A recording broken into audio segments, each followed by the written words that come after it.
கட்சி மாநாட்டுக்கு முன்பு முதலாக தொண்டர்களுக்கு கடிதமாக எழுதியுள்ள நடிகர் விஜய் அதில் சில விஷயங்களை மற்ற கட்சிகளுக்கு பதில் அளிப்பது போல் குறிப்பிட்டுள்ளார். மாநாட்டுக்கான கால்கோள் விழா நடந்து முடிந்தது. இதை முன்னிட்டு கட்சியினருக்கு அறிக்கையை ஒரு கடிதம் என குறிப்பிட்டு வெளியிட்டுள்ளார் விஜய். அதில் அவர் எம்ஜிஆரின் ரத்தத்தின் ரத்தமே, கருணாநிதியின் என் உயிரினும் மேலான உடன்பிறப்பே ஸ்டைலில் என் நெஞ்சில் குடியிருக்கும் தோழர்களே என்று தனக்கென புது ஸ்டைலில் தொடங்கியுள்ளார். இது அவரது பிராண்டாகவும் மாறக்கூடும். மாநாட்டுக்கு வரும் தனது ரசிகர்கள் போதையில் வந்துவிடக்கூடாது, வரும் வழியில் ஏதும் பிரச்சனை செய்துவிடக் கூடாது என அவர் அஞ்சுகிறார். அதனாலேயே இந்த கடிதத்தில் பொறுப்பான மனிதனாக இருக்க வேண்டும், ராணுவ கட்டுப்பாட்டுடன் இருக்க வேண்டும் என்றெல்லாம் திரும்ப கூறுகிறார். ரசிகர்கள் ஏதாவது பிரச்சனையில் சிக்கினால் ஆரம்பத்திலேயே கட்சிக்கு கெட்ட பெயர் ஏற்பட்டுவிடும், போலீசாரால் கைது செய்யப்படவும் வாய்ப்புள்ளது என்பதே அவரது அச்சம். இவர்களுக்கு அரசியல் என்றால் என்னவென்று தெரியுமா, மாநாடு என்றால் என்னவென்று தெரியுமா, களத்தில் தொடர்ச்சியாக நின்று வென்று காட்ட இயலுமா என நினைக்கிறார்கள். மாநாட்டை வெற்றிகரமாக நடத்தி காட்டும் போதுதான் அவர்களுக்கு புரியும் என்று குறிப்பிடும் விஜய் சந்தேகம் எழுப்பும் மற்ற கட்சி தலைவர்களுக்கு இதையே பதிலாக தருகிறார். ஒரு குட்டி திராவிட கட்சியாக தான் நடிகர் விஜயின் தாவேகா இருக்கிறது என்று பாஜக மூத்த தலைவரும் முன்னாள் கவர்னருமான தமிழிசை விமர்சித்துள்ளார். ஈவேராவை கும்பிடுகிறார்கள், கடவுளையும் கும்பிடுகிறார்கள். நேரம் காலம் பார்த்துதான் எல்லாவற்றையும் செய்கிறார்கள். அதாவது திமுக எதை செய்கிறதோ அதுபோல விஜயின் தாவேகாவும் செய்கிறது என தமிழிசை கூறியுள்ளார்.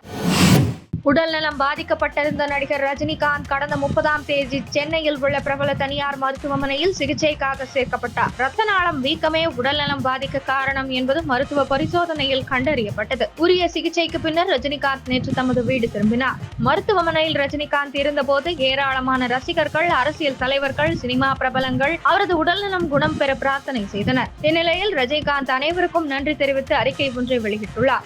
அதில், நான் மருத்துவமனையில் இருக்கும்போது நான் சீக்கிரம் உடல்நலம் பெற என்னை வாழ்த்திய அனைத்து அரசியல் நண்பர்களுக்கும், திரைப்படத்துறையை சார்ந்தவர்களுக்கும், எனது அனைத்து நண்பர்களுக்கும், நல விரும்பிகளுக்கும், பத்திரிகை நண்பர்களுக்கும் எனது மனமார்ந்த நன்றிகள் மற்றும் நான் நலம் பெற பிரார்த்தனைகள் செய்த மனதார வாழ்த்திய என் மீது அளவில்லா அன்பு வைத்திருக்கும் என்னை வாழ வைக்கும் தெய்வங்களான ரசிகர்களுக்கும் அனைத்து மக்களுக்கும் எனது உளமாற மனமார்ந்த நன்றியை தெரிவித்துக் கொள்கிறேன் என தெரிவித்துள்ளார்.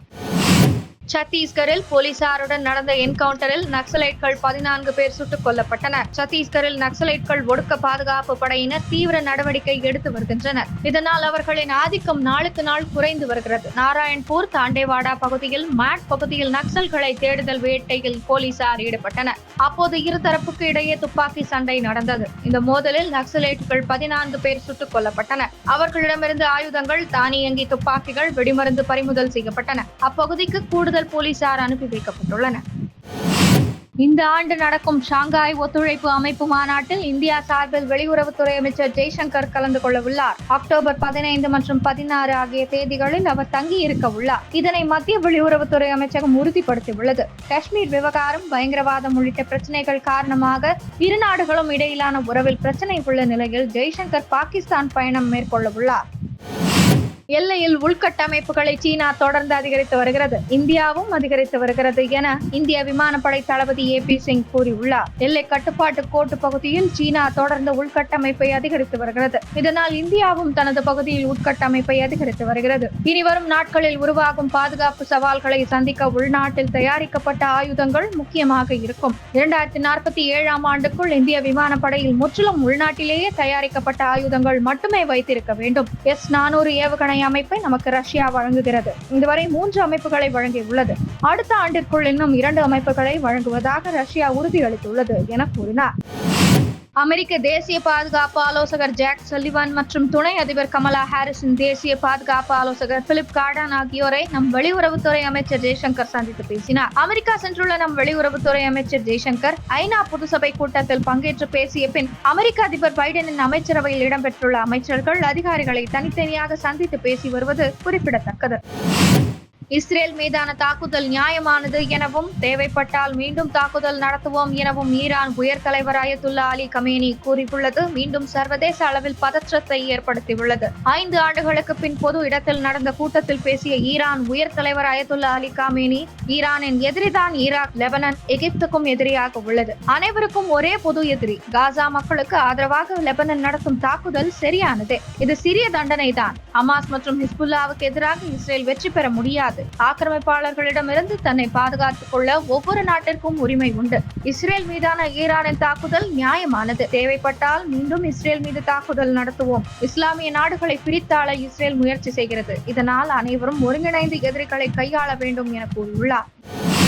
இந்திய பெருங்கடல் பகுதியில் உள்ள சாக்கோஸ் தீவுகளை மொரீஷியஸ் நாட்டுக்கு விட்டுத்தர பிரிட்டன் முன்வந்துள்ளது. இதற்கான ஒப்பந்தம் கையெழுத்தாகியுள்ளது. இந்திய பெருங்கடல் பகுதியில் அமைந்துள்ளது PIOT எனப்படும் பிரிட்டிஷ் இந்திய பெருங்கடல் பிராந்தியம். இது 60 குட்டி தீவுகளை கொண்ட தீவு கூட்டமாகும். இது தொடர்பாக நீண்ட காலமாக பிரச்சனை இருந்து வருகிறது. இந்நிலையில் பிரிட்டன் மற்றும் மொரீஷியஸ் இடையே நீண்ட காலம் நடந்த பேச்சுகளுக்கு பின் இந்த நிலப்பரப்பு தொடர்பான ஒப்பந்தம் கையெழுத்தாகியுள்ளது. இதன்படி PIOT பகுதியில் உள்ள டியாகோ கார்சியா பகுதி அடுத்த 99 ஆண்டுகளுக்கு அமெரிக்கா மற்றும் பிரிட்டன் ராணுவத்தின் கூட்டு தளமாக தொடர்ந்து இருக்கும். இந்த பிராந்தியத்தில் மிக முக்கியமான போர்க்களமாக, பாதுகாப்பு மற்றும் கண்காணிப்பு தளமாக டியாகோ கார்சியா உள்ளது. அதே நேரத்தில் அதை ஒட்டியுள்ள சாக்கோஸ் தீவுகளை மொரீஷியஸ் நாட்டுக்கு விட்டுத்தர பிரிட்டன் முன்வந்துள்ளது.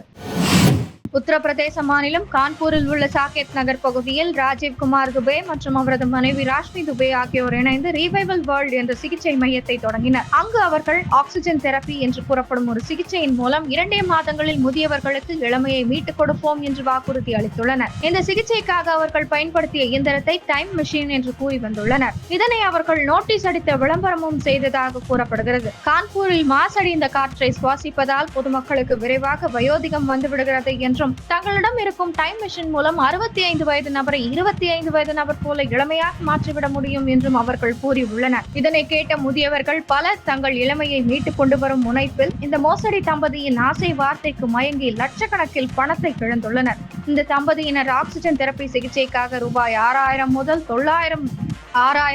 ரூபாய் 90,000 வரை வெவ்வேறு பேக்கேஜ்களில் பணம் வசூலித்ததாக கூறப்படுகிறது. இந்த நிலையில் ராஜீவ் ராஷ்மி தம்பதியினர் தன்னிடம் 7 லட்சம் பணத்தை பறித்து ஏமாற்றியதாக கூறி காவல்துறையில் ரேணு சிங் என்ற பெண் புகார் அளித்தார். அந்த புகாரின் அடிப்படையில் போலீசார் விசாரணை நடத்திய போதுதான் இந்த தம்பதியினர் சிகிச்சை என்ற பெயரில் மோசடி செய்து வந்தது தெரிய வந்தது. இவர்கள் நூற்றுக்கணக்கான முதியவர்களிடம் ரூபாய் 35 கோடி மோசடி செய்ததாக தகவல் வெளியாகியுள்ளது. தற்போது ராஜீவ் ராஷ்மி தம்பதி வெளிநாட்டிற்கு தப்பியோடியதாக கூறப்படும் நிலையில் போலீசார் அவர்கள் மீது வழக்கு பதிவு செய்து தலைமறைவான இருவரையும் தீவிரமாக தேடி வருகின்றனர். மேலும் அவர்கள் சிகிச்சை மையத்தில் பயன்படுத்தி வந்த இயந்திரம் குறித்தும் ஆய்வு செய்து வருவதாக போலீசார் தெரிவித்துள்ளனர்.